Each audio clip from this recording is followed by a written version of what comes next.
Hello साथीहरू नमस्ते मेरो नाम सृष्टि लुइटेल सधैँ चाहिँ म आज पनि एउटा नयाँ भिडियो लिएर आएकी छु आशा छ यहाँहरूलाई मन पर्नेछ यो गीत त तपाईहरुले सुन्नु नै भएको होला अब त म फर्किन्न अब त म फर्किन्न होला अब त म फर्किन्न अब त म फर्किन्न होला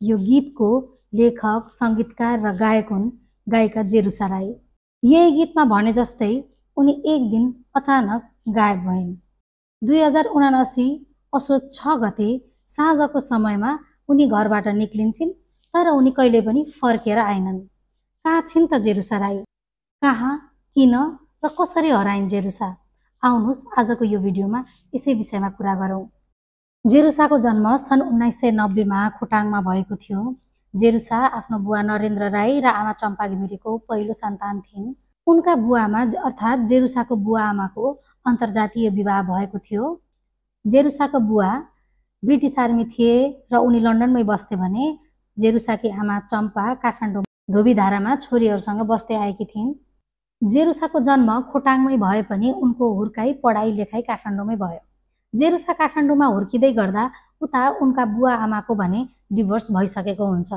जेरुसाको आमाले क्रिस्चियन धर्म परिवर्तन गरेको हुनाले जेरुसा क्रिस्चियनिटीकै धर्म संस्कृतिको माहौलमा नै हुर्किँदै बढ्दै गइन् सानै उमेरदेखि नै जेरुसालाई एकदमै सङ्गीतप्रति रुचि भएको हुनाले उनले सानैदेखि गीतहरू लेख्ने गीतहरू कम्पोज गर्ने सङ्गीतमा एकदम रुचि राख्ने गर्दथिन् र उनी सँगसँगै पढाइमा पनि एकदमै ट्यालेन्ट नै थिइन् जेरुसाले नेपालको पहिलो सबै लेडिजहरू मात्रै भएको ब्यान्ड पनि गठन गरेकी थिइन् जेरुसाले नेपालमा +2 सम्मको ए लेभलको पढाइ सकेर 2010 मा उनी र उनकी बहिनी लन्डन जान्छन् जेरुसाले लन्डनमा वेटरको काम गाह्रो भएको र कतिपय समयमा चाहिँ जब नभएको कारणले जबलेस हुँदाखेरि चाहिँ त्यहाँ सर्भाइभ गर्न गाह्रो भएको भनेर चाहिँ उनले सेयर गर्ने गर्दथिन् उनी लन्डनमा हुँदा चर्चहरूमा गीत गाउने क्रिस्चियन धर्मको भजनहरू गाउने गरेर उनले चाहिँ चर्चहरूसँग जोडिराखेकी हुन्थिन् तर पछि उनलाई चाहिँ बिस्तारै क्रिस्चियनिटीतर्फ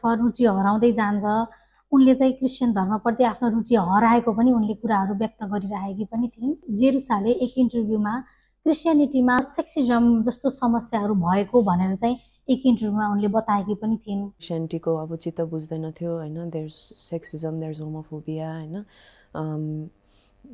मेरो church family I really love them अनि उहाँहरू दे अलवेज वेलकम मी अनि they are good people to तर कति टिचिङ्सहरू त्यस्तोहरू छ हैन उनलाई सायद यही कारणले पनि क्रिस्चियनिटीप्रति आफ्नो रुचि हराउँदै गएको जस्तो चाहिँ देखिन्थ्यो यसरी जेरुसा लन्डनमा 4-5 वर्ष बसिसकेपछि त्यहाँको बसाइ उनलाई अलिकता सहजतापूर्ण नभइसकेपछि उनी 2015 मा युएसको टेक्सासमा सिफ्ट हुन्छन् युएस गएपछि उनी केही नेपाली गायकहरूसँग भेट्छिन् र उनले आफ्नो म्युजिककै कामलाई अगाडि बढाउँछिन् जेरुसा युएस गइसकेपछि a dark place to think भनेर चाहिँ उनले एउटा एल्बम सार्वजनिक गर्छिन् यो गीतको लेखन उत्पादन र डिजाइन सबै जेरुसा स्वयंले नै गरेकी हुन्छन् र यो गीतको यो एल्बमको विशेषता के थियो भने यसमा उनले एकान्तता मेन्टल हेल्थको विषयलाई चाहिँ एकदमै समेटेकी थिइन् जेरुसा युएसमा आफ्नो करियर बनाउने मेहनत गर्ने फेजमा नै रन गरिरहेकै हुन्छन् त्यति बेला पनि उनले अलिकता एक्लो महसुस भएको अलिकता डिप्रेस फिल भएको भनेर चाहिँ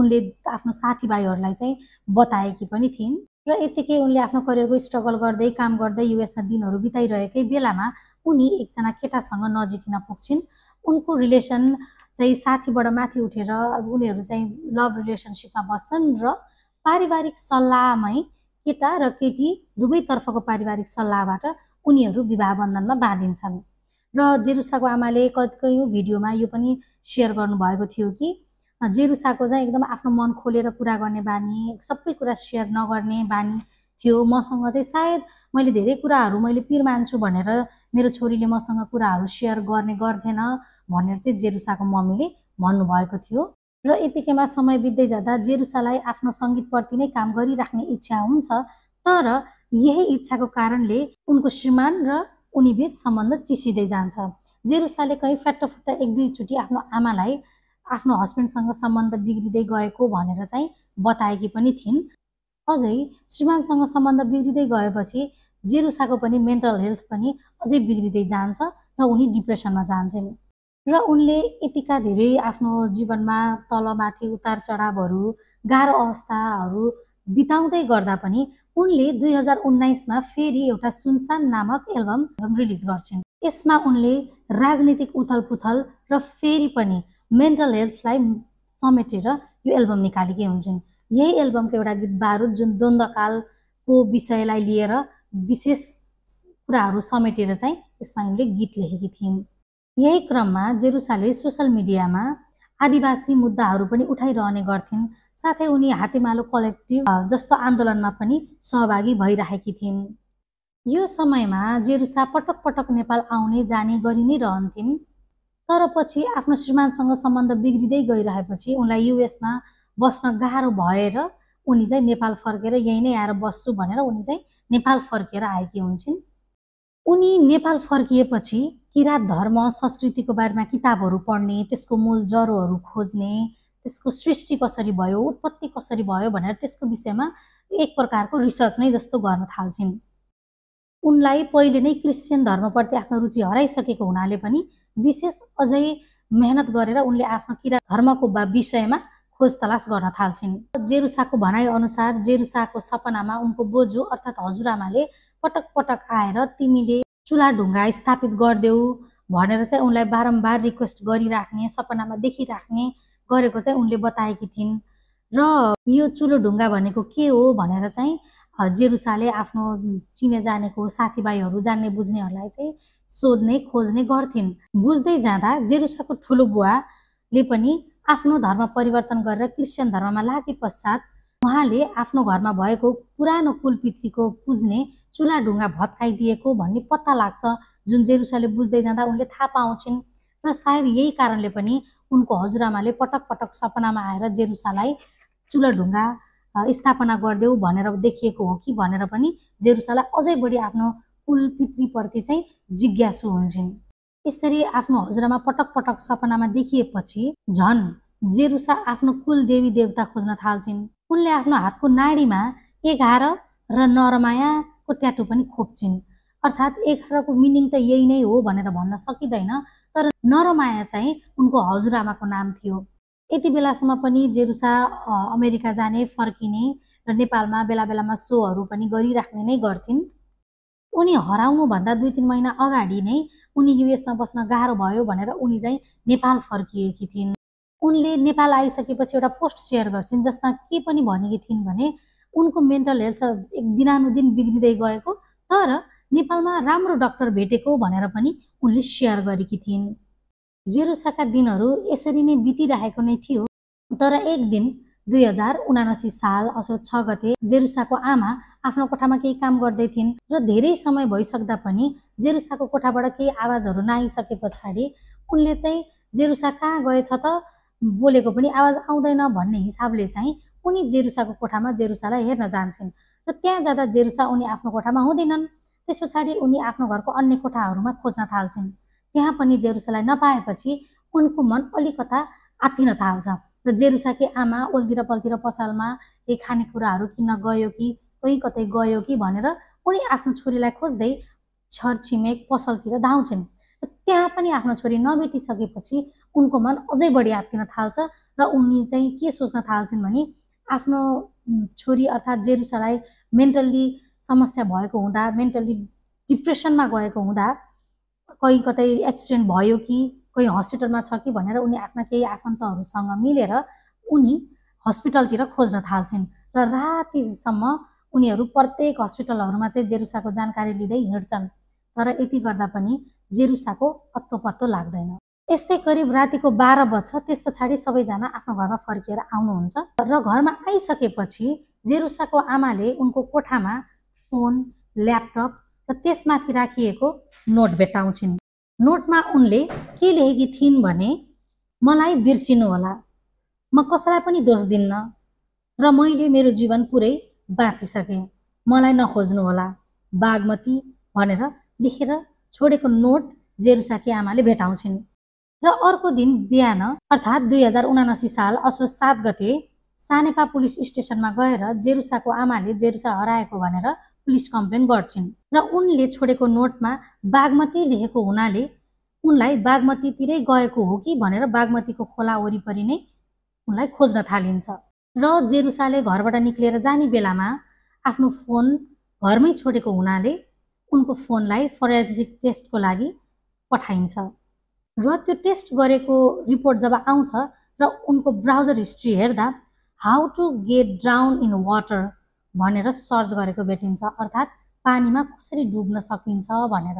यति देखिसके पछाडि पुलिसहरूलाई अझै बढी शङ्का हुन्छ र उनीहरू जेरुसाको खोजी अझै तीव्र रूपमा गर्न थाल्छन्। काठमाडौँ र ललितपुरको पुलिसहरू मिलेर उनीहरूलाई खोज्न थाल्छन् र खोज्दै जाँदा सीसीटीभी फुटेजहरू हेर्दै जाँदा उनी एउटा सीसीटीभी फुटेजमा क्याप्चर भएकी हुन्छन् र त्यो फुटेजमा उनी सुन्दरी घाटको क्षेत्रमा 7:42 जाँदा देखिएकी थिइन्।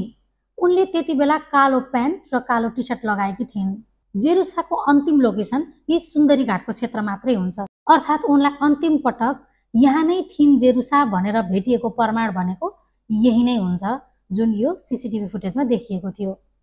त्यस पछाडि यसरी नै जेरुसाको खोजी तलासी भइ नै रहेको हुन्छ र यति गर्दा पनि जेरुसा 1 दिन 2 दिन गर्दै 5 दिन बित्छ तर जेरुसा भेटिन्निन्। जेरुसा हराएको 5 दिनपछि उनका साथीहरू मिलेर 32 वटा टिम बनाएर उनको सर्च अभियान सुरु गर्छन्, जसमध्ये 31 वटा टोलीले भ्यालीभित्र विभिन्न ठाउँहरूमा सर्च गर्ने र एउटा टोलीले सोसल मिडियाको थ्रुबाट पब्लिक प्रसार गरेर उनलाई चाहिँ खोज्ने भनेर उनीहरूको काम बाँडफाँड हुन्छ। त्यसपछि उनीहरूले ठाउँ ठाउँमा पोस्टरहरू टास्ने, इन्क्वायरी गर्ने, त्यस पछाडि प्रोफेसनल इन्भेस्टिगेटर, रिसर्चर र ट्र्याकरहरूलाई पनि उनीहरूले हायर गरे र यता पुलिसहरूले पनि ट्रेन कुकुरहरू प्रयोग गरेर र जेरुसाले लगाएका लुगाको स्मेल गराएर उनको स्मेलको थ्रुबाट ट्रेन गरिएका कुकुरहरूबाट चाहिँ जेरुसाको खोजी तीव्र रूपमा सुरु गर्यो। तर यतिका मेहनत गरेर खोज्दा पनि जेरुसा भ्यालीभित्र कहीँ पनि फेला पर्दिनन्। अब यति गरेर भ्यालीभित्र जेरुसा नभेटिसके पछाडि रिसर्चर टिमहरू सबैजना मिलेर उनलाई भ्याली बाहिर खोज्न थाले। यसरी खोज्दै जाँदा फर्पिङनिर एउटा महिलाले उनलाई देखेको भनेर चाहिँ भन्छन्। दिउँसोको 11 बजेतिर उनी सरासर हिँड्दै गरेको र दिउँसोको समय भएको हुनाले उनी जेरुसा नै रहेको भनेर उनले भन्छन् र उनले बोलाउँदाखेरि नबोलिकन अर्कै बाटो लागेर गएको भनेर चाहिँ ती महिलाले बताउँछिन्। देखेर दिदी आउनु जाउँ भन्दाखेरि मैले बोलाएको आउनु भएन, त्यही वनमा भेट्यो। मैले 9 गते भेटेँ, 9 गते 11 बजेतिर भेटेको थिएँ। मलाई देख्ने साथ उता फर्किनु भयो। तपाईले हामीले फोटो देखेको हेर्नु उहाँ नै हो? उहाँ नै हो। र केही महिलाहरूले घाँस काट्न जाँदा डुकु छापमा उनलाई देखेको भनेर पनि भनेका छन्। दक्षिणकाली भन्दा पारी डुकु छाप। अनि कति बजेतिर देख्नु भएको हिजो चाहिँ? 12-1 बजेतिर हामी घाँस काट्नु गएको थियौँ के जंगलमा। अनि हिँड्ने मान्छे हिँड्ने बाटो नै हो कि के हो? त्यहाँ गाडी मात्रै हिँड्छ, मान्छे कोही अलिअलि हिँड्छ। र त्यसै गरी अर्की एक महिलाले पनि कुटुवाल दह खोलानिर देखेको बताउँछिन्। उनले रातिको बेला भएको हुनाले अनुहार प्रष्ट नदेखिएको तर कालो लुगा लगाएको भनेर भन्छिन्। त्यसुवाले चाहिँ त्यतिखेर तपाईले भेट्दाखेरि लुगा चाहिँ कस्तो लगाउनु भएको? कालो भन्दै छु। तपाईले बोलाउनु पनि भएको भनेको हैन? बोलेन, मैले बोल्दा मैले यतिखेर कहाँ जानला नानी केटी मान्छे एक्लै भने त बोलेन। पछि यसरी नै कुराहरू हुँदै जाँदाखेरि जेरुसाकी आमाले के पनि भन्छन् भने जेरुसालाई चाहिँ मलाई कतै शान्त ठाउँमा ध्यान गर्न जानु मन छ, मलाई लगिदिनु भनेर उनको आमालाई पनि त्यसरी भनेको भनेर आमाले त्यो जानकारी पनि प्रहरीहरूलाई दिएकी हुन्छन्। र उनले कहिलेकाहीँ कुरा गर्दाखेरि चाहिँ उनी आनी बन्न चाहेको, इच्छा भएको भनेर चाहिँ उनले आफ्नो आमालाई सेयर गरेकी थिइन्। र यो सबै क्रममा जेरुसालाई खोज्ने, खोज तलास गर्ने, टिमहरू क्रिएट गर्ने भइ नै राखेको थियो। तर यही बेलामा एक कल पुलिसलाई यस्तो आउँछ जसले पुलिसको दिमाग 360 डिग्रीमा घुमाउँछ। एक अनजान व्यक्तिले प्रहरीलाई फोन गरेर के भन्छन् भने मैले बागमती नजिकै एकजना महिलाको डेड बडी छ देखेँ भनेर चाहिँ उनले फोन गर्छन्। त्यो फोन आउन साथ प्रहरी त्यो ठाउँमा गएर डेड बडी खोज्न थाल्छन्। तर प्रहरी त्यहाँ पुग्ने बेलासम्म डेड बडी त्यहाँ हुँदैन। प्रहरीले ती व्यक्तिलाई सोद्धा ती व्यक्तिले मैले देखेकै हो, खोलाले बगाएर लगेको हुन सक्ने भनेर उनले जानकारी दिन्छन्। यस पछाडि पनि पुलिसले डेड बडी नै पनि एकदमै तीव्र रूपमा खोज तलास गर्छन्, तर खोज तलास गर्दा केही पनि प्रमाण नभेटिएपछि यो कुरा पनि ठोस रूपमा प्रमाणित हुन सक्दैन। तर जेरुसा हराएको 1 वर्षपछि चितवनको टाढीमा जेरुसा देखिन् भनेर पनि हल्ला फैलिएको थियो। त्यो थाहा पाउन साथ जेरुसाको परिवार सिधै काठमाडौँबाट चितवनतर्फ लाग्छन् र उनी चितवनको टाढीमा भेटिन् कि भन्ने आशले परिवारजनमा हामी जस्तो फ्यानहरूको मनमा खुसी छाएको थियो र उनीहरूले पनि धेरै आशावादी भएर चितवनसम्म पुग्छन्। तर त्यहाँ सोधपुछ छानबिन गर्दा यो कुराको पनि ठोस प्रमाण पत्ता लाग्दैन र उनी जेरुसा नभएको पत्ता लाग्छ। फेरि भारी मन गरेर उनका परिवार पनि फर्किन्छन् र हामी जस्तो दर्शकहरू पनि निराश हुन्छौँ। जेरुसा सिरियस किसिमको मेन्टल हेल्थको समस्याले गर्दा यसरी हराउन पुगिन्। जेरुसाकी आमा अझै पनि उनी फर्किन्छन् कि भन्ने आशमा बाटो हेरिरहेकी छन्। जेरुसाकी आमा मात्रै नभएर म जस्ता लाखौं शुभचिन्तक, उहाँका लाखौं फ्यानहरू पनि जेरुसा फर्किने एउटा आशमा बसेका छौँ। हामी अझै पनि जेरुसाका गीत सङ्गीतहरू सुन्न चाहन्छौँ। तपाईहरूलाई के लाग्छ साथीहरू, जेरुसा सही सलामत हुनुहुन्छ या कि दुर्घटना भयो, के उहाँ फर्केर आउनुहुन्छ होला त? तपाईहरूको प्रतिक्रिया कमेन्ट बक्समा गर्न नबिर्सिनु होला। आजको लागि यति नै। तपाईहरूलाई यो भिडियो राम्रो लाग्छ भने लाइक, शेयर र सब्स्क्राइब गर्न नभुल्नु होला। अब अर्को हप्ता नयाँ भिडियो लिएर आउनेछु। तबसम्मको लागि टेक केयर, बाइ बाइ। अब त म फर्किन्न होला,